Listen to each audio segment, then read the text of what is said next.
Hello everyone, welcome to my class. இன்னைக்கு கிளாஸ்ல நம்ம பார்க்க போறது the second part of post-colonialism. இந்த பார்ட்ல நம்ம பார்க்க போற topics the main features of post-colonial literature, certain terms related to post-colonial literature, அப்புறம் ஒரு quiz. இதுதான் நம்ம இந்த பார்ட்ல பார்க்க போறோம். இதுக்கு முதல் first part பார்த்தோம். First partல we have had a detailed explanation on colonialism, post-colonialism, imperialism and post-colonial studies. So இந்த 4 டாப்பிக்கையும் என்ன அது அப்படின்னா என்னங்கிற ஒரு எக்ஸ்பிளனேஷனை வந்து ஃபர்ஸ்ட் கிளாஸ்ல பார்த்தோம். இப்போ அது ரிலேட்டான மற்ற விஷயங்களை இந்த செகண்ட் பார்ட்ல பார்க்க போறோம். அப்பார்ட் ஃப்ரம் தட் ஒரு குவிஸும் பார்க்க போறோம். Well, so in the first part, the main features of post-colonial literature. Before getting into the topic, a kind request, நம்ம சேனல் என்ன சப்ஸ்கிரைப் பண்ணலைன்னா சப்ஸ்கிரைப் பண்ணுங்க, உங்க ஃப்ரெண்ட்ஸ்க்கும் ஷேர் பண்ணுங்க, சஜஸ்ட் பண்ணுங்க. Thank you. Meta narrative. Meta narrative அப்படின்னா என்னன்னா, it is a narrative that is created by the European powers. அதாவது காலனைசர்ஸ் இருக்காங்க இல்லையா, அவங்க வந்து யார் அவங்க காலனைஸ் பண்ணாங்களோ அவங்கள பத்தி உலகுக்கு கொடுத்த பார்வையை இதை வந்து சொல்லலாம் மெட்டா நரேட்டிவ். என்னன்னா, it is a story about a story. It is a narrative account that experiments with or explores the idea of story telling, often by drawing attention to its own artificiality. நிறைய விஷயங்கள் அவங்களா வந்து கட்டுக்கதைகளை நம்மளை பத்தி சொல்லி வச்சிருப்பாங்க. ஏன்னா அவங்க எப்படி வந்து அவங்க தன்னைத்தானே சமாதானப்படுத்திக்கிறதுக்காகவும் மற்றவங்கள்ட்ட சொல்றதுக்காகவும் என்ன சொல்லுவாங்கன்னா, இந்த யூரோப்பியன் பவர்ஸ் எல்லாம் வந்து இந்த காலனைஸ்ட் பீப்புள் எல்லாம் அன்சிவிலைஸ்ட், அவங்க வந்து ரொம்ப பார்பாரிக் சிவிலைசேஷன், அவங்களுக்கு எதுவுமே தெரியாது, ஸோ அவங்கள வந்து சிவிலைஸ் பண்றோம் நாங்க அப்படிங்கிற மாதிரி ஒரு நரேட்டிவ் செட் பண்ணுவாங்க. ஓகே, உங்களுக்கு எதுவுமே தெரியாது அப்படிங்கிற மாதிரி ஒரு விஷயத்த வந்து ப்ரொஜெக்ட் பண்ணி வச்சிருப்பாங்க. அதுதான் மெட்டா நரேட்டிவ் அப்படின்னு சொல்லி சொல்றாங்க. இந்த டேர்மை வந்து காயின் பண்ணவர் பார்த்தீங்கன்னா ஜான் ஃப்ராங்காய் லியோட்டா அப்படிங்கிற ஒரு French philosopher. Okay, he has coined the term meta narrative. இதுக்கு அதர் நேம்ஸ் பார்த்தீங்கன்னா grand narrative or nature narrative அப்படின்னு சொல்லுவாங்க. அடுத்ததா கவுண்டர் நரேட்டிவ்னு அடுத்த டேர்ம். அதாவது மெட்டா நரேட்டிவ்க்கு கவுண்டர் பண்றது தான் கவுண்டர் நரேட்டிவ், அதுக்கு அகெயின்ஸ்டா பேசுறது தான் கவுண்டர் நரேட்டிவ். அதாவது மெட்டா நரேட்டிவ் யாரு நரேட் பண்ற ஸ்டோரின்னு சொன்ன அவங்க யூரோப்பியன்ஸ், இல்லைன்னா இந்த காலனைஸ்டு பீப்புள் பத்தி சொல்ற கதைகளை மெட்டா நரேட்டிவ்னு சொல்றோம். கவுண்டர் நரேட்டிவ் வந்து யாரு சொல்றதுன்னா நம்ம. Okay, that is the colonised people. நம்ம வந்து நம்மளை பற்றிய டீடைல்டு எக்ஸ்பீரியன்ஸ், உண்மையான தகவல்களை சொல்றது. That are it is a detailed real எக்ஸ்பீரியன்சஸாக கூட பார்க்கலாம். Of those who are historically oppressed, அதாவது ஒடுக்கப்பட்ட சமூகம் இருக்கு இல்லையா, அவங்கள பற்றிய விஷயங்கள், உண்மையான தெளிவான விஷயங்களை பேசுறத தான் கவுண்டர் நரேட்டிவ்னு சொல்றோம். ஏன்னா அவங்க தப்பா நிறைய நம்மளை பற்றி சொல்லியிருப்பாங்க, அப்படி இல்லைன்னு சொல்றது தான் counter narrative. Okay, it talks about the stories that detail the experiences and perspectives of those who are historically oppressed, excluded or silenced in educational settings. அப்போ அவங்களுக்கு வந்து நிறைய விஷயங்கள், எஜுகேஷன் வந்து அவ்வளோ இதாக இல்லை, அதிகமாக இல்லை. ஏன்னா அவங்க எல்லாம் ஒடுக்கப்பட்டு இருக்கிறாங்க, அவங்களுக்கு ப்ராப்பரான எஜுகேஷனே கிடைக்கல. ஸோ அந்த மாதிரி நிலையில் இவங்களை பற்றி அவங்க சொல்கிறது தான் உலகுக்கே தெரியும். இப்போ இவங்க வந்து தங்களை பற்றி சொல்லிக்கிறது தான் கவுண்டர் நரேட்டிவாக நம்ம பார்க்குறோம். Okay, so it is the experiences of the historically oppressed, உண்மையான எக்ஸ்பீரியன்சஸை விவரித்து சொல்கிறது தான் கவுண்டர் நரேட்டிவ். அடுத்து concepts of post colonial studies. மற்ற கான்செப்ட்ஸ்லாம் என்னன்னு பார்க்கலாம். அதரிங் வந்து ஒரு முக்கியமான கான்செப்டா பார்ப்போம் போஸ்ட் கலோனியல் ஸ்டடீஸ்ல. அதரிங்னா என்னன்னு பார்க்கலாம். இது வந்து 2 டைப்ஸ் அப்படின்னு சொல்றாங்க. அதரிங்னா த அதர், இன்னொருவர் அப்படின்னு சொல்லிட்டு. Okay, we can call them as the other. அதாவது இங்கிலீஷ் பீப்புள் இருக்காங்களே அவங்களுக்கு நம்ம எல்லாம் த அதர். ஓகே, நான் எப்பவுமே பேசுறப்போ எப்படி சொல்றேன்னா இங்கிலீஷ்னு ஏன் சொல்றேன்னா, யூரோப்பியன் பவர்ஸ்ல நம்மளை இங்கிலீஷ் டாமினேட் பண்ணதுனால, நம்மளை காலனைஸ் பண்ணது இங்கிலீஷ் பீப்புள்ங்கிறதுனால இங்கிலீஷ்ன்ற டேர்ம் யூஸ் பண்றேன். பொதுவா அந்த இடத்துல யூரோப்பியன் பவர்ஸ் ஞாபகம் வச்சுக்கோங்க. யூரோப்பியன் பவர்ஸை பொறுத்த வரைக்கும் மற்றவங்க எல்லாமே அதர்ஸ். ஓகே, அவங்க தான் சென்டர், நம்மெல்லாம் அதர்ஸ். ஓகே, ஸோ இந்த அதரிங் வந்து 2 டைப்ஸில் அவங்க சொல்கிறாங்க. இந்த அவங்க சொல்லலை, அதர்ஸை வந்து 2 டைப்பாக நம்ம பிரிக்கலாம் போஸ்ட் கலோனியல் ஸ்டடீஸில். என்ன எக்ஸாட்டிக் அதர், டெமனிக் அதர் அப்படின்னு சொல்லலாம். அதாவது எக்ஸாட்டிக் அதர்னா என்ன, டெமனிக் அதர்னா என்னன்னு ஃபர்ஸ்ட் தெரிஞ்சுக்கலாம். The view that those who are different from oneself possess an inherent dignity and beauty, perhaps because of their more undeveloped natural state of being. Example, Things Fall Apart by Chinua Achebe. இப்போ பார்த்தீங்க அப்படின்னு சொன்னா exotic அதர்னா என்னன்னா, இப்போ இந்த மாதிரி கண்ட்ரீஸ்ல இந்த third world கண்ட்ரீஸ்ன்னு சொல்லுவோம், இல்லை இந்த காலனைஸ்ட் கண்ட்ரீஸ் எல்லாம் இருக்கு பார்த்தீங்களா, இது எல்லாமே இதுல எல்லாத்துலேயுமே பார்த்தீங்க அப்படின்னு சொன்னா நிறைய பாரம்பரியமான பழக்க வழக்கங்கள் இருக்கும், வித்தியாசமான அந்த ரிச்சுவல்ஸ் எல்லாமே ஃபாலோ பண்ணுவாங்க. ஆப்பிரிக்காவா இருக்கட்டும், இந்தியாவா இருக்கட்டும், ஏஷியன் கண்ட்ரிஸ் நிறைய எல்லாத்துலேயும் பார்த்தீங்க அப்படின்னு சொன்னா நிறைய ரிச்சுவல்ஸ் வந்து நம்ம ஃபாலோ பண்ணுவோம். இப்போ ஃபார் எக்ஸாம்பிள் ஒரு மாரியம்மன் கோயிலுக்கே ஒரு திருவிழா அப்படின்னு சொல்றேன்னா என்ன பண்ணுவாங்க, நம்ம எல்லாம் அந்த தீச்சட்டி எடுப்பாங்க, என்னென்னவோ நிறைய ஃபார்மாலிட்டிஸ் இருக்கும். இப்போ இது வந்து நம்மளை பொறுத்த வரைக்கும் இது ரொம்ப அற்புதமான விஷயமா இருக்கும், ரொம்ப அழகான விஷயமா இருக்கும், ரொம்ப உணர்வு பூர்வமா அதை வந்து ரொம்ப லைட்டா செஞ்சுட்டு இருப்போம். ஆனா இதே வந்து ஒரு இங்கிலீஷ் பாக்குறப்போ அது வேற மாதிரி இருக்கும். இப்ப நம்ம பாக்குறப்ப அது என்னவா இருக்கு, எக்ஸாட்டிக் அதரா இருக்கிறோம் நம்ம. ஓகே, நான் உன்கிட்ட இருந்து வேறுபட்டவன் தான், நான் அதர் தான், ஆனா ரொம்ப அழகானவன், நான் வந்து எப்படி இருக்கேன், டிக்னிட்டியோடையும் பியூட்டியோடையும் இருக்கேன். I have my own dignity, I have my own beauty அப்படின்னு சொல்றதுதான் எக்ஸாட்டிக் அதர். அப்போ ஒரு விஷயம், ஒரு ரிச்சுவல் பண்றப்போ அதை வந்து ரொம்ப ரசிச்சு செய்யறோம் இல்லையா, அதை எக்ஸாட்டிக் அதர்னு சொல்லுவோம். இப்போ திங்ஸ் ஃபால் அப்பார்ட்னு ஒரு நாவல் இருக்கு, சினுவா அச்சிபியோட நாவல். அதுல பாத்தீங்கன்னா அவர் ஆப்பிரிக்கன் ட்ரைப்ஸோட அந்த ரிச்சுவல்ஸ் எல்லாம் அவ்வளோ அழகா வர்ணிச்சிருப்பார். ஓகே, அந்த ரிச்சுவல்ஸ்ல அவங்க பண்றது, அவங்க ட்ரம்ஸ் வச்சு ஆடுறது, அதுக்கேற்ற மாதிரி அந்த தாளத்துக்கு ஏற்ற மாதிரி அவங்க மூமெண்ட்ஸ், ஒவ்வொரு ரிச்சுவலையும் ரசிச்சு ரசிச்சு என்ன பண்ணிருப்பாருன்னா வர்ணிச்சிருப்பாரு சினுவா அச்சிபி. எந்த நாவல்ல, திங்ஸ் ஃபால் அப்பார்ட்ல. இதுதான் எக்ஸாட்டிக் அதர் அப்படின்னு சொல்றோம். நம்மளே, அதாவது ஒரு போஸ்ட் கொலோனியல் ரைட்டரை எழுதுறப்போ நம்மளை பத்தி எப்படி எழுதுறோம், எக்ஸாட்டிக் அதரா நம்மளை மென்ஷன் பண்ணிக்கிறோம். ஆனா இதுவே ஒரு யூரோப்பியன் நம்மளை பத்தி எழுதுனா டெமனிக் அதரா பார்ப்போம். நான் சொன்னேன் இல்லையா, ஒரு மாரியம்மன் திருவிழாலே ஒரு பூச்சட்டி, அதாவது இதெல்லாம் எடுத்துட்டு வரோம், இல்ல பூ மிதிக்கிறாங்க, அந்த கங்கெல்லாம் போட்டு மிதிப்பாங்கல்ல, தீ மிதிக்கிறது, அந்த மாதிரி விஷயங்கள்லாம் செய்யறப்போ அவங்க பாக்குறப்ப என்ன இருக்கும், என்ன மாதிரி பிஹேவியர் அப்படிங்கிற மாதிரி அவங்க பார்ப்பாங்க. நம்மளுக்கு அது உணர்ச்சி வசப்பட்டு ரொம்ப சந்தோஷமா நாம பாக்குற விஷயம், அதை உணர்வு பூர்வமா அதை லிங்க் பண்ணி நாம பாக்குற விஷயம் அவங்கள பொறுத்த வரைக்கும் ரொம்ப பார்பரிக்கா இருக்கும், ரொம்ப சாவேஜா இருக்கும், என்ன காட்டுமிராண்டித்தனமான செயலா இருக்கு அப்படின்னு சொல்லி அவங்க பார்ப்பாங்க இல்லையா. அதுதான் டெமனிக் அதர். அவங்கள பொறுத்த வரைக்கும் நம்ம சாவேஜ், ஈவில், படிப்பறிவு இல்லாதவங்க, சிவிலைஸ் ஆகாதவங்க, சரியா பேக்வேர்டா இருக்கிறோம் அப்படின்னு நினைப்பாங்க இல்லையா. அதுதான் டெமோனிக் அதர். அதர்னஸ்ல பாத்தீங்கன்னா நம்ம வேறதான், அவங்கள்ல இருந்து நம்ம கம்ப்ளீட்டா வேறதான், அதர் தான், அதுல மாற்று கருத்து இல்லை. ஆனா நாம நம்மளை பாக்குற வேற. ஓகேங்களா, நம்ம வந்து நம்மள ரொம்ப அழகா டிக்னிஃபைடா பாக்குறோம்.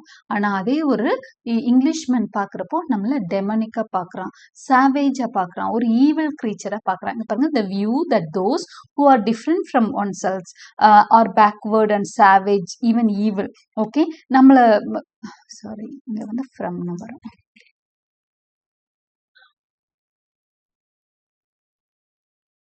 ஓகே, அதுதான் வந்து அவங்க. So how do they look at us அப்படின்னு சொன்னா, someone different from them, that is ரொம்ப சாவேஜாவும் ஈவிலாவும் நம்மள பாக்குறாங்க. ஓகே, இதுக்கு எக்ஸாம்பிளா என்ன பாக்குறோம், Heart of Darkness by Joseph Conrad.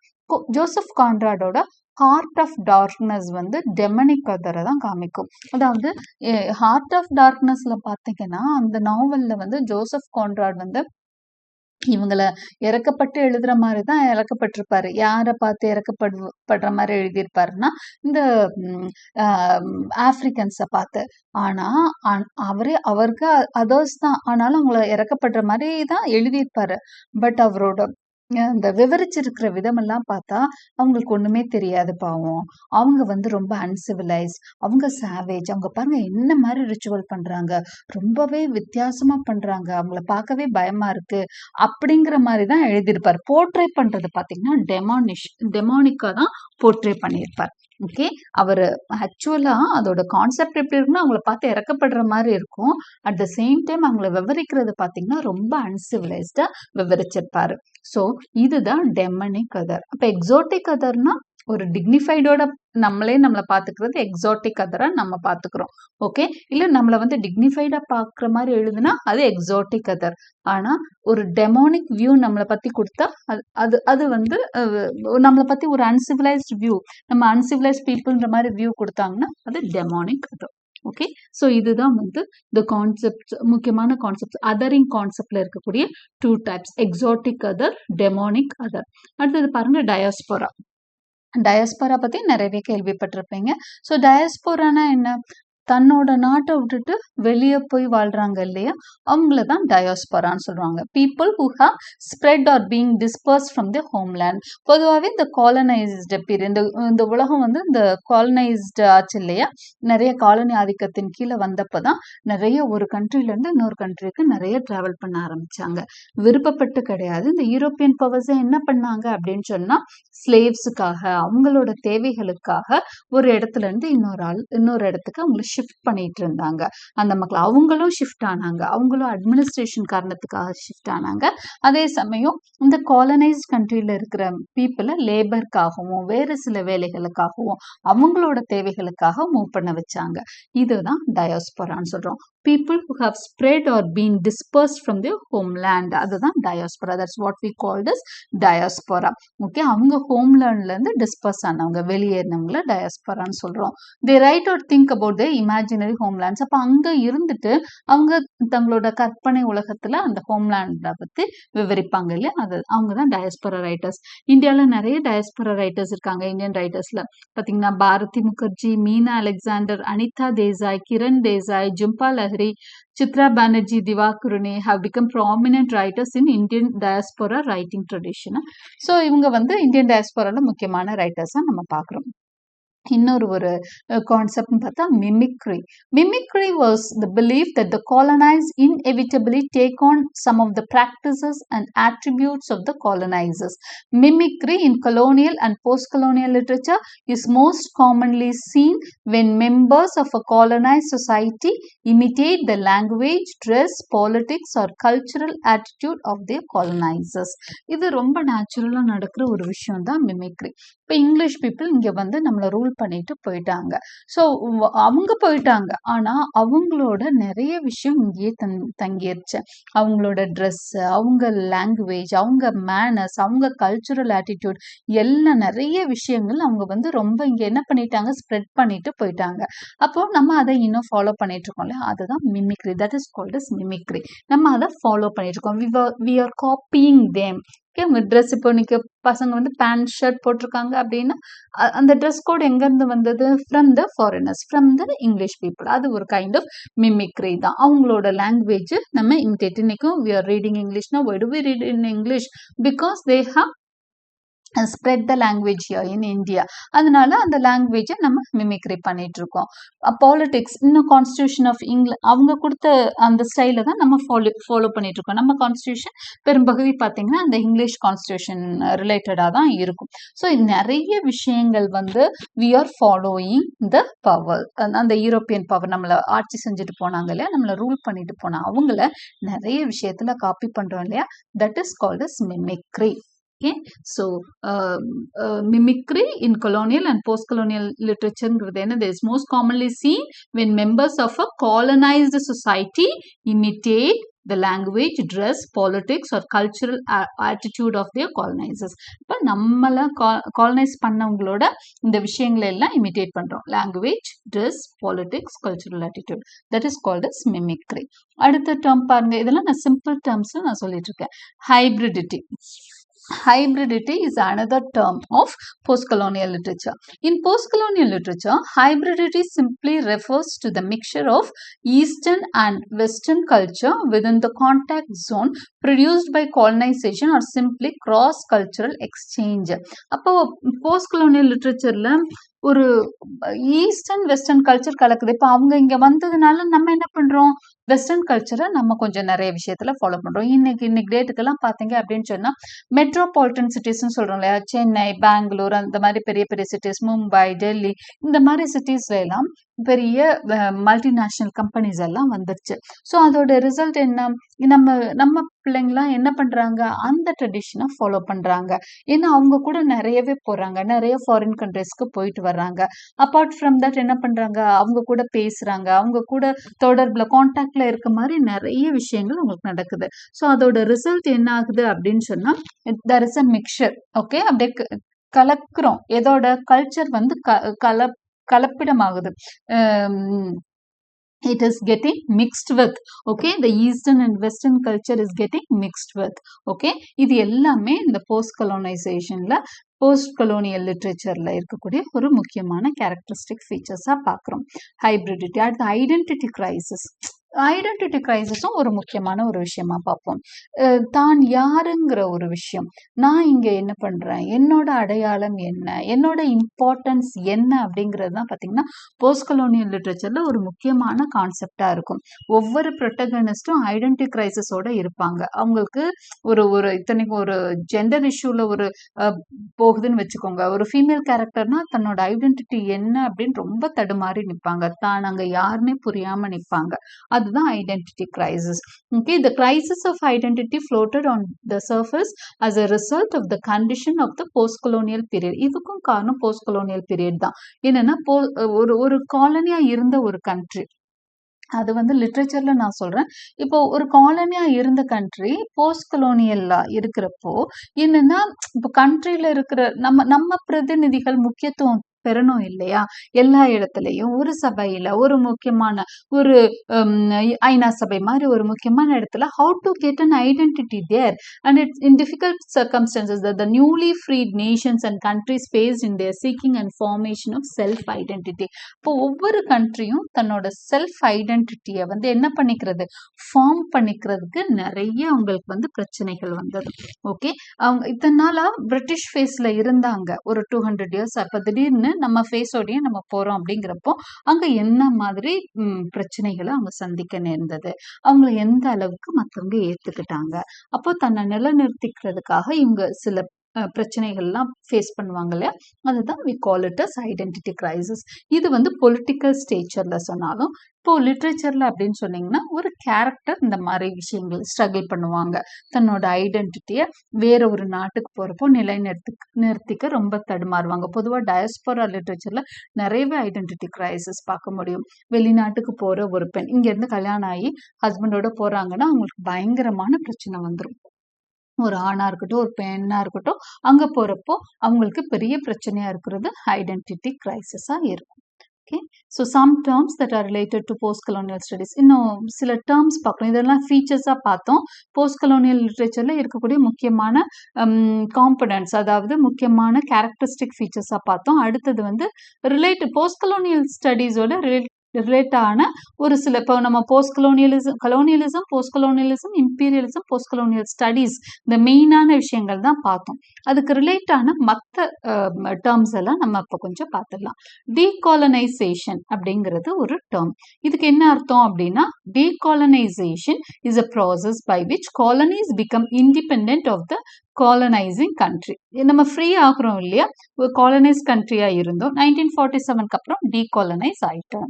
1947க்கு அப்புறம் நம்ம என்னவாயிட்டோம், டீகாலனைஸ். அந்த போஸ்ட் இது வருது இல்லையா, போஸ்ட் கலோனியல்ன்றது தான் டீகாலனைஸ்டு ஸ்டேட்னு சொல்றோம்.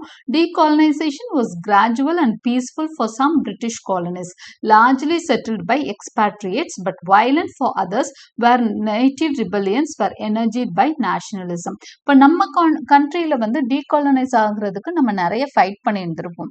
நிறைய இடங்கள்ல நிறைய உயிர் தியாகங்கள், நிறைய தியாகிகள் இருந்தாங்க.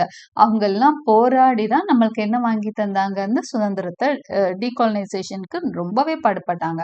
ஆனா இது ஆஸ்திரேலியா, அமெரிக்கா மாதிரி கண்ட்ரீஸ்க்கெல்லாம் வந்து ஈஸியா டீகாலனைஸ் ஆயிடுவாங்க. ஏன்னா அவங்க யாரு அப்படின்னு சொன்னா இங்கிலீஷ் பீப்புள் இல்லைன்னா யூரோப்பியன் பவர்ஸை என்ன பண்ணியிருப்பாங்க, டிஸ்பர்ஸ் ஆகி போயிருப்பாங்க. ஆஸ்திரேலியா வந்து மதர் கண்ட்ரிட்ட இருந்து ஃப்ரீ ஆகுறதோ, அமெரிக்கா மதர் கண்ட்ரியான இங்கிலாந்து கிட்ட இருந்து ஃப்ரீ ஆகுறதோ பெரிய பிரச்சனை கிடையில எல்லாம் இல்லை, ஈஸியா பேசியே முடிச்சுக்கிட்டாங்க. ஆனா நாம அவங்க கிட்ட ஃபைட் பண்ணி தான் டீகாலனைஸ் ஆக வேண்டியது. This is about decolonisation. What or third world countries? இன்னொரு டேர்ம் இருக்கு, தேர்ட் வேர்ல்டு கண்ட்ரிஸ் அப்படிங்கிற ஒரு டேர்ம் அடிக்கடி யூஸ் பண்ணுவாங்க. அப்ப தேர்ட் வேர்ல்டு அப்படின்னு சொன்னாலே ஃபர்ஸ்ட் வேர்ல்டு செகண்ட் வேர்ல்டுன்னு இருக்குன்னு அர்த்தம். அப்ப தேர்ட் வேர்ல்டு, நம்ம எல்லாம் தேர்ட் வேர்ல்டு அப்படின்னு சொல்லுவாங்க. யாரெல்லாம் தேர்ட் வேர்ல்டு? பொதுவாக இந்த போஸ்ட் கொலோனியல் கண்ட்ரிஸ் எல்லாத்தையும் தேர்ட் வேர்ல்டு கண்ட்ரிஸ்ன்னு சொல்லுவாங்க. அப்ப ஃபர்ஸ்ட் வேர்ல்டு யாரு அப்படின்னு சொன்னா நம்மள காலனைஸ் பண்ணியிருந்தாங்க இல்லையா இந்த யூரோப்பியன் பவர்ஸ், அவங்கள தான் வந்து ஃபர்ஸ்ட் வேர்ல்டு கண்ட்ரிஸ். அமெரிக்காவும் யூரோப்பியன் பவர்ஸையும் ஃபர்ஸ்ட் வேர்ல்டு பாருங்க. இதுல இருந்து ரீட் பண்ணி நான் சொல்லிடுறேன். The term Third World arose during the Cold War and it was used to define countries that remain non-aligned with either NATO or the Warsaw Pact. இது வந்து இந்த டேர்ம் வந்தது எப்போ அப்படின்னு சொன்னா கோல்டு வார் பீரியட்ல. கோல்டு வார்னா என்ன சொல்லுவாங்க, வார்னா போர், கோல்டு வார்னா பனிப்போர் அப்படின்னு சொல்லுவாங்க. பனிப்போர்னா டைரக்ட் வார் இல்லை, இன்டைரக்டா ஒரு வார் நடந்துகிட்டே இருக்கும். அதை தான் வந்து கோல்டு வார்னு சொல்லுவாங்க. அதாவது ஒரு 20-25 இயர்ஸ்க்கு முதல் சோவியத் ரஷ்யாவும் ரொம்பவே பவர்ஃபுல்லா இருந்த டைம்ல, அது யுனைடெட் ரஷ்யாவா இருந்த பீரியட்ல அமெரிக்காவுக்கு ஆப்போசிட், ஜஸ்ட் ஆப்போசிட்டா ரஷ்யா இருந்தது. இப்போ ஃபர்ஸ்ட் வேர்ல்டு கண்ட்ரிஸா எதெல்லாம் இருந்ததுன்னா அமெரிக்காவும் அதை சப்போர்ட் பண்ற யூரோப்பியன் பவர்ஸும் first world countries. Second world countries என்ன தெரியுங்களா? சோவியத், அதாவது இந்த கம்யூனிஸ்ட் கண்ட்ரிஸும் அதை சப்போர்ட் பண்ற கண்ட்ரிஸும், சோவியத் ரஷ்யாவை சப்போர்ட் பண்ற கண்ட்ரிஸும் செகண்ட் வேர்ல்டு கண்ட்ரிஸ். அடுத்ததா அந்த காலனைஸ் பண்ணி வச்சிருந்தாங்க இல்லையா இந்த டெவலப்பிங் கண்ட்ரிஸ், இப்பதான் ஃப்ரீடம் வாங்கி இதாயிட்டு இருக்கோம் இல்லையா, வெளியேறி மெதுவா நம்ம வளர்ச்சியை நோக்கி பிரயாணப்படுறோம் இல்லையா, அவங்களெல்லாம் they called as third world countries. Okay, it was used to define countries that remain non-aligned with NATO or the Warsaw Pact. அந்த வார்ல பங்கு பெறாத, இது வந்து வேர்ல்டு வார்க்கு அப்புறமா வந்த டேர்ம் தான் தேர்ட் வேர்ல்டு, அதாவது செகண்ட் வேர்ல்டு வார்க்கு அப்புறமா வந்த டேர்ம். செகண்ட் வேர்ல்டு வார்க்கு அப்புறம் ஒரு கோல்டு வார் நடந்துகிட்டே இருந்தது அமெரிக்காவுக்கும் சோவியத் ரஷ்யாவுக்கும். Okay, the United States, Canada and their allies represented the first world. நான் சொன்னேன் இல்லையா, யுனைடெட் ஸ்டேட்ஸ், கனடா, alliesன்னு சொல்றப்போ அங்க வந்து யூரோப்பியன் பவர்ஸ் வந்துருவாங்க, first world. while Soviet Union, China, Cuba, North Korea, Vietnam and their allies, இவங்க தான் வந்து second world countries. Okay, so many countries of Asia, Africa, India, Pakistan, Sri Lanka மாதிரி ஏஷியாவில் இருக்க முக்கால்வாசி கண்ட்ரிஸ், ஓகே, ஆப்பிரிக்கன் கண்ட்ரிஸ் எல்லாம் முக்கால்வாசி வந்துடும். South American countries, Latin American கண்ட்ரிஸ்னு சொல்லுவோம். அண்ட் கரேபியன் ஐலண்ட்ஸ், இதெல்லாம் வந்து தேர்ட் வேர்ல்டு நேஷன்ஸ் அப்படின்னு சொல்றோம். This terminology provided a way of broadly categorizing the nations of the earth into three groups based on political divisions. அப்போ உலகத்தையே மூணா பிரிச்சிடுறாங்க இந்த டேர்ம் மூலமா. Due to the complex history of evolving meanings and texts, there is no clear or agreed upon definition of the third world war. Third world countries, third worldக்குன்னு ஒரு டெஃபினிஷன்லாம் ஒன்றும் கிடையாது. ஏன்னா இது ரெண்டுலேயும் சேராத எல்லாத்தையும் தேர்ட் வேர்ல்டுன்னு சொல்றாங்க. ஃபர்ஸ்ட் வேர்ல்டு கண்ட்ரீஸ்லையும் செகண்ட் வேர்ல்டு கண்ட்ரீஸ்லையும் சேராத எல்லாமே தேர்ட் வேர்ல்டு கண்ட்ரீஸாக வந்துடும். Since most third world countries were economically poor and non-industrialized, it became a stereotype to refer to developing countries as third world countries. அப்புறம் என்ன சொல்ல வந்துட்டாங்க அப்படின்னு சொன்னா, டெவலப்பிங் கண்ட்ரிஸ் எல்லாமே இவங்க கூட சேராத கண்ட்ரிஸா இருந்தது, பின்னாடி வந்து டெவலப்பிங் கண்ட்ரிஸ் எல்லாத்தையுமே தேர்ட் வேர்ல்ட் கண்ட்ரிஸ் அப்படிங்கிற நேம் சொல்லி ஒரு பொதுப்படையான பேரா அது மாறிடுச்சு. Since the dissolution of Soviet Union and the end of the Cold War, the term third world has decreased in use. Soviet யூனியனே இப்போ வந்து இல்லைங்களா, ரஷ்யா தனியா போயிடுச்சு, எல்லா அந்த உள்ள சோவியத் யூனியன்ல இருந்த எல்லா ஸ்டேட்ஸும் தனித்தனி கண்ட்ரிஸா மாறிடுச்சு. அப்ப அதுக்கப்புறம் சோவியத் யூனியன் வந்து உடைஞ்சதுக்கு அப்புறம் அந்த தேர்ட் வேர்ல்டு அப்படிங்கிற சென்ஸே தேவையில்லாம போயிடுச்சு. அந்த இப்போ வந்து அதை அதிகமா யூஸ் பண்றது கிடையாது. it is being replaced with terms such as developing countries, least developed countries or the global south. அப்போ இந்த தேர்ட் வேர்ல்டு கண்ட்ரிஸ் அப்படிங்கிற டேர்ம் இப்போ எப்படி யூஸ் பண்ணுறாங்க? இப்போ அதிகமாக தேர்ட் வேர்ல்டுன்னு சொல்கிறதுக்கு பதிலாக என்ன சொல்கிறாங்க அப்படின்னு சொன்னால் ரீப்ளேஸ் பண்ணியிருக்காங்க. எப்படி? டெவலப்பிங் கண்ட்ரிஸ்னு சொல்கிறாங்க. லீஸ்ட் டெவலப், அதாவது கொஞ்சமாக டெவலப் ஆன கண்ட்ரிஸ். ஓகே, லீஸ்ட் டெவலப்ட் கண்ட்ரிஸ்னு சொல்கிறாங்க. இல்லைன்னா குளோபல் சவுத் அப்படின்னு சொல்கிறாங்க. குளோபல் சவுத் இந்த மாதிரி டேர்ம்ஸும் இப்போ தேர்ட் வேர்ல்டு கண்ட்ரிஸ்க்கு ஈக்குவலான வேற நேம்ஸாக யூஸ் பண்ணுறாங்க. அடுத்ததான் neo colonisation. What is neo காலனைசேஷன்ங்கிறது இன்னொரு question. Neo colonialism can be described as the subtle propagation of socio-economic and political activity by former colonial rulers aimed at reinforcing capitalism, neoliberal globalization and cultural subjugation of their former colonies. அதாவது பழைய காலனிஸையே டைரக்டா rule பண்ணாம இன்டைரக்டா rule பண்றது. நான் சொன்ன imperialism concept மாதிரியே தான் நியோ காலனைசேஷனும் வரும். ஃபர்ஸ்ட் பார்ட்ல நடத்துறப்ப இம்பீரியலிசம் பத்தி படிச்சிருப்போம். அமெரிக்கன் இம்பீரியலிசம் எப்படி வந்து அமெரிக்கா மாதிரி கண்ட்ரிஸ் என்ன சூப்பர் பவர் என்ன பண்ணுது? அமெரிக்கா மாதிரி சூப்பர் பவர் வந்து சின்ன சின்ன கண்ட்ரிஸ் எல்லாம் என்ன பண்ணியிருப்பாங்க? ஏதாவது ஒரு வகையில அவங்கள லாக் பண்ணி வச்சிருப்பாங்க. பணம் கொடுத்து அவங்களுக்கு டிஃபென்ஸ் ஹெல்ப் பண்றேன்னு சொல்லிட்டு ஏதோ ஒரு வகையில ஒரு கண்ட்ரி என்ன ஆயிடுவாங்க? அவங்க கிட்ட எல்லா வகையிலயும் சரணடைஞ்சிருப்பாங்க. இப்ப நேரா போய் என்ன பண்றது கிடையாது, கொலோனியல் ரூல் எல்லாம் பண்றது கிடையாது, இன்டைரக்டா ஃபுல் கண்ட்ரோல் எடுத்திருப்பாங்க. ஓகே, அந்த மாதிரி இருக்கிறது தான் நியோ காலனைசேஷன். அப்போ அந்த சின்ன கண்ட்ரிஸை வந்து ஒரு மார்க்கெட் மாதிரி யூஸ் பண்ணிட்டு இருப்பாங்க. அவங்களோட பொருட்களை விற்கிறதுக்குரிய மார்க்கெட் மாதிரி. இந்த கேபிட்டலிசம் அவங்களோட பணத்தை முதலீடு செய்யறதுக்காக ஒரு நாடா, இப்படியெல்லாம் தான் நியோ காலனைசேஷன் வந்து உருவாகி வந்துட்டு இருக்கு. What is the difference between colonialism and neo colonialism? Colonialism creates a power dynamic where the colonizer holds all the power and the colonized are reduced to objects of exploitation. Neo-colonialism maintains the same oppressive system but operates under the guise of economic and cultural dominance. இப்போ கொலோனியலிசம்க்கும் neo கொலோனியலிசம்க்கும் என்ன difference அப்படின்னு பார்த்தீங்கன்னா, colonialism பீரியட்ல நேரா வந்துடுறாங்க, காலனைசர் வந்து அப்படியே control பண்றாங்க, நேரடியா உட்கார்ந்தே கண்ட்ரோல் பண்ணுவாங்க.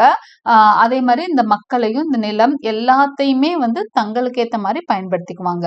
நியோ காலனைசேஷன்னா இது எல்லாமே பண்ணுவாங்க, இதே மாதிரி அப்ரெசிவ் சிஸ்டம் தான். ஆனா என்ன மாதிரினா நேரா பொலிட்டிக்கல் அப்ரெஷன் கிடையாது, எக்கனாமிக்கல் டாமினன்ஸ் இருக்கும், கல்ச்சுரல் டாமினன்ஸ் இருக்கும். பொருளாதாரத்தை அவங்க கண்ட்ரோல்ல வச்சிருப்பாங்க, கல்ச்சரையுமே அவங்க கண்ட்ரோலுக்கு கொண்டு போயிருவாங்க. இதுதான் வந்து neo colonialism. Okay, important works on post colonial studies. Post colonial ஸ்டடீஸ்ல வந்திருக்கிற ரொம்ப முக்கியமான ஒர்க்ஸ் வந்து ஒரு சின்ன லிஸ்ட் தான் எடுத்திருக்கேன். யாரு ஆத்தர்ஸ்ன்னு பார்த்துக்கோங்க, அதோட இயரும் பார்த்து வச்சுக்கோங்க, அது வந்து உங்களுக்கு ஹெல்ப்ஃபுல்லா இருக்கும். இயர் நான் இதுல மென்ஷன் பண்ணல, நீங்க கொஞ்சம் ப்ரௌஸ் பண்ணி பார்த்துக்கோங்க. த ரெச்சர்ட் ஆஃப் த எர்த், இது ரொம்ப ஒரு முக்கியமான ஒரு ஒர்க் பை ஃப்ரான்ஸ் ஃபேனான். அடுத்து ஓரியன்டாலிசம் பை எட்வர்ட் சையத், இது ரெண்டுமே ரொம்ப முக்கியமான works. In Other Words by Jhumpa Lahiri. Empire Writes Back, post colonial ஸ்டடீஸ்ல ரொம்ப முக்கியமான ஒரு ஒர்க் வந்து எம்பையர் ரைட்ஸ் பேக். இதுக்கு வந்து 3 ஆத்தர்ஸ் இருக்காங்க, Bill Ashcroft, Gareth Griffiths and Helen Tiffin. Okay, அடுத்து Nation and Narration by Homi K Bhabha. இவரோட முக்கியமான ஒர்க் தான் Nation and Narration. Culture and Imperialism by Edward Said பாருங்க 2 இருக்கு. கல்ச்சர் அண்ட் இம்பீரியலிசம், ஓரியன்டாலிசம், இது 2 போஸ்ட் கொலோனியல் ஸ்டடீஸ்ல ரொம்ப முக்கியமான studies. Even Can the Subaltern Speak of Gayatri Spivak, அது கூட முக்கியமான ஒர்க் தான். ஸோ நான் ஒரு சின்ன லிஸ்ட் தான் கொடுத்துருக்கேன்.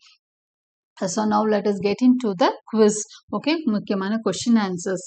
எனக்கு முக்கியமா பட்டதெல்லாம் உங்களுக்கு கொடுத்துருக்கேன். Who is considered the father of post-colonial theory? Edward Said. Edward Said is the father of post-colonial theory. We will highlight in the answers. Okay, Edward Said is the father of post-colonial theory. In Orientalism, Edward Said focused on investigating. Orientalism வந்து ஒரு முக்கியமான work on post-colonial literature. Okay, அதுல வந்து அவர் எந்த investigate பண்றாருன்னா, western stereotypes of Middle ஈஸ்டர்னர்ஸ். இந்த meta நரேட்டிவ்னு சொல்லுவோம் பார்த்தீங்களா, அதை ஒரு சீரியல் அவங்க உருவாக்கி வச்சிருப்பாங்க. யாரை பத்தி? ஓரியன்ஸை பத்தி ஒரு படம். அதை தான் அதிகமாக ஃபோக்கஸ் பண்ணியிருப்பாரு. Western stereotypes of Middle Easterners. அவங்க நம்மளை பற்றி உருவாக்கி வச்சிருக்க ஒரு ஸ்டீரியோ டைப். அதுக்கு எக்ஸாம்பிளாக எதை சொல்லலாம்னா, இப்போ இந்தியா அப்படின்னு சொன்னாலே அவங்க இப்போ ஃபார் எக்ஸாம்பிள் இந்த பிபிசி மாதிரி சேனல்ஸ் எல்லாம் என்ன பண்ணுவாங்கன்னா, இந்தியாவை பற்றி காமிக்கிறதுக்கு இந்தியான்னு பேர் எடுத்தாலே பாம்பாட்டிகளை காமிப்பாங்க, அப்புறம் ஸ்லம் மாதிரி ஏரியாவை காமிப்பாங்க, ஒரு கூட்டமான இடத்த காமிப்பாங்க, நெருக்கடியா ஒரு நல்ல இடத்த இந்தியாவில் அவங்க காமிக்கவே மாட்டாங்க. இப்போ பார்க்குறவங்களுக்கு அப்படியே அது வந்து மனசுக்கு, இப்போ நம்மளுக்கே பாருங்க, ஆப்பிரிக்கானா என்ன மாதிரி மனசுக்குள்ள தோணும், இந்த ட்ரைப்ஸை வந்து டக்குன்னு நம்ம மனசுக்குள்ள வருவாங்க. ஏன்னா அவங்க நம்மளுக்கு அந்த மாதிரி ஒரு நரேட்டிவ் தான் கொடுத்துருப்பாங்க, மெட்டா நரேட்டிவ் தான் கொண்டு வந்து மனசுக்குள்ள செட் பண்ணியிருப்பாங்க. அப்போ ஆப்பிரிக்கன்ஸ் அப்படின்னு சொன்னாலே நம்ம வந்து கலர்ஃபுல்லாக அவங்க ட்ரெஸ் போட்டுக்கிட்டு அவங்க ஆடுறது பாடுறது, இந்த ட்ரைப்ஸை தான் மனசுக்குள்ள நமக்கு வருவாங்க.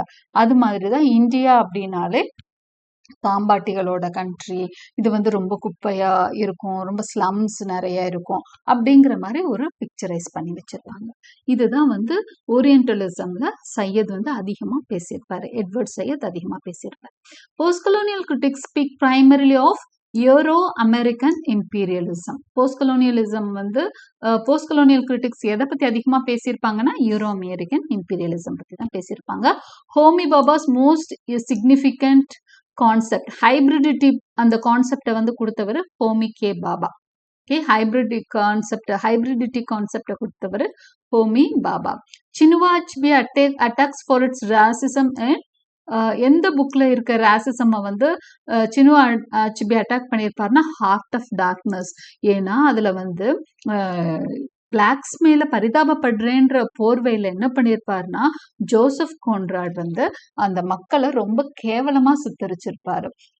அதை வந்து இனவெறியா சொல்லியிருப்பாரு Chinua Achebe. Okay, he would call it as racism. Okay, racism அட்டாக்கா சொல்லியிருப்பாரு. Heart of Darkness, Joseph Conrad வந்து தன்னோட இனவெறியை தான் வெளிக்காமிச்சிருக்காருன்னு தான் சொல்லியிருப்பாரு. The departure from a homeland by a people is called dash by post-colonial critics. அப்போ ஒரு ஹோம்லேண்ட்ல இருந்து வெளியேறின மக்களை என்னன்னு சொல்றோம்? டயோஸ்போரா அப்படின்னு சொல்லிட்டு. With subspeciality in post-colonial criticism analyzes the importance of human constructions of physical with mental spaces, especially in political context. இப்போ எந்த இது post-colonial criticism வந்து human construction with mental spaces இதெல்லாம் பத்தி எது டிஸ்கஸ் பண்ணுதுன்னா, ஸ்பேஷியல் அண்ட் ஜியோகிராபிக்கல் ஸ்டடீஸ் அப்படிங்கிற work வந்து அதுதான் வந்து இந்த விஷயங்களை mental spaces, physical with mental spaces in political context discuss பண்றது spatial and geographical studies. Post colonialism refers to, post colonialism எது ரெஃபர் பண்ணுது? a historical phase undergone by third world countries after the decline of colonialism.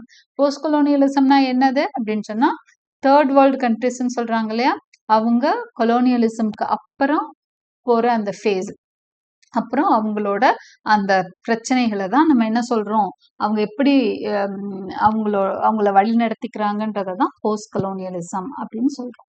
Okay. Then Orientalism is a term associated with Edward Said. So இந்த term ரொம்ப முக்கியமான term. இந்த term பற்றி யார் பேசியிருக்காங்கன்னா, Edward Said. Who develop the term meta narrative? நம்ம already பார்த்தோம், Jean Francois Lyotard அப்படின்ற ஒரு ஃப்ரெஞ்சு ஃபிலோசபர் தான் இந்த டேர்மை டெவலப் பண்ணவர், meta narrative. Okay, the first section on Frantz Fanon தான் வரும்னு நினைக்கிறேன். Frantz Fanon's the Wretched Earth is entitled. Wretched Earth வந்து ஒரு முக்கியமான புக், ஃப்ரான்ஸ் ஃபெனானோட முக்கியமான புக். அதோட ஃபர்ஸ்ட் சாப்டர் பேர் என்னன்னா, ஆன் வயலன்ஸ்.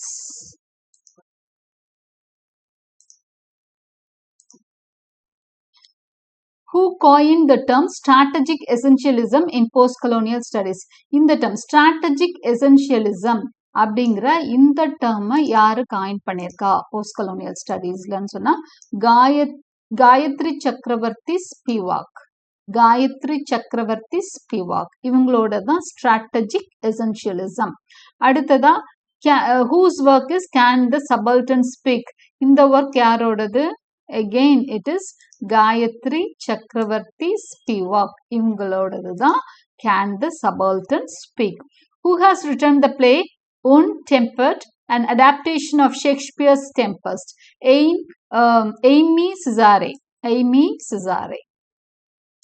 இது என்னன்னா டெம்பஸ்ட் வந்து ஒரு போஸ்ட் கொலோனியல் புக்காக தான் பார்ப்பாங்க. டெம்பஸ்ட் ஷேக்ஸ்பியரோட டெம்பஸ்ட் இருக்கு இல்லையா, அதை அடாப்ட் பண்ணி ஒரு பிரெஞ்சு ரைட்டர், எனக்கு தெரியல சரியா, யுன் டெம்பெட் அப்படின்ற பேர்ல வந்து ஒரு புக் வந்தது. எந்த லாங்குவேஜ்னு எனக்கு சரியா ஞாபகம், பிரெஞ்சா இருக்கலாம். அதை எழுதினவர் வந்து எய்மே செசாரே. இது ஆக்சுவலா டெம்பஸ்ட்ங்கிற ஷேக்ஸ்பியரோட பிளேயோட அடாப்டேஷன் தான். இதுல ஆக்சுவலா டெம்பஸ்ட்ல வந்து ப்ராஸ்பரோவை ஒயிட் மாஸ்டரா எடுத்துக்குவாங்க. கேலிபன் இருக்கான் இல்லையா, அந்த நேட்டிவ் இருக்கான் இல்லையா, அவனை ரொம்ப வேலை வாங்கிட்டு இருப்பார் ப்ராஸ்பரோ. அதனால அந்த கேலிபனை வந்து அந்த நம்ம எக்ஸாட்டிக் அதரா நம்ம பார்க்குறோம், இல்லைன்னா யாரா பார்க்குறோம், இந்த நேட்டிவ் பீப்புளா பார்க்குறோம். ஓகே, ஏரியலை வந்து மொலாட்டோவா பார்ப்பாங்க. ரெண்டுக்கும் இடைப்பட்ட ஒரு மனுஷனா பார்க்கறது. When was the Empire Writes Back published? So இது ஒரு முக்கியமான புக், Empire Writes Back. இது எப்போ பப்ளிஷ் ஆச்சு அப்படின்னு சொன்னா இந்த year 1980. Who are the authors of Empire Writes Back? நான் ஒரு 5-6 புக்கு எழுதியிருக்கேன். அது இல்லாம முக்கியமான புக்குன்னு உங்களுக்கு போஸ்ட் கொலோனியல் ஸ்டடீஸ்ல இருக்க இன்னும் வேறு சில ரொம்ப இம்பார்ட்டன்ட் புக்ஸ் இருக்கும். அதோட ஆத்தர்ஸும் பார்த்துக்கங்க, அதோட பப்ளிஷிங் இயரும் பார்த்துக்கங்க. இதுலையுமே ஓரியன்டாலிசம், பிரான்ஸ் ஃபெனோனோட book, the Wretched of the Earth, அந்த புக்கு, எம்பையர் ரைட்ஸ் பேக் 1980. இது மற்றதெல்லாம் எந்த இயர் வந்தது, பப்ளிகேஷன் டேட் பார்த்துக்கோங்க. ஆத்தர்ஸையும் நல்லா ஞாபகம் வச்சுக்கோங்க. பில் ஆஷ்கிராஃப்ட், கேரட் கிரிஃபின்ஸ், ஹெலன் டிஃபன், இவங்க 3 பேரும் தான் எம்பையர் ரைட்ஸ் பேக் அப்படிங்கிற புக்கோட 3 authors. Okay, with this I come to the end of this episode. I hope you like my explanation. Like and subscribe my channel for more such videos. Press the bell icon for continuous notifications. Thank you for watching.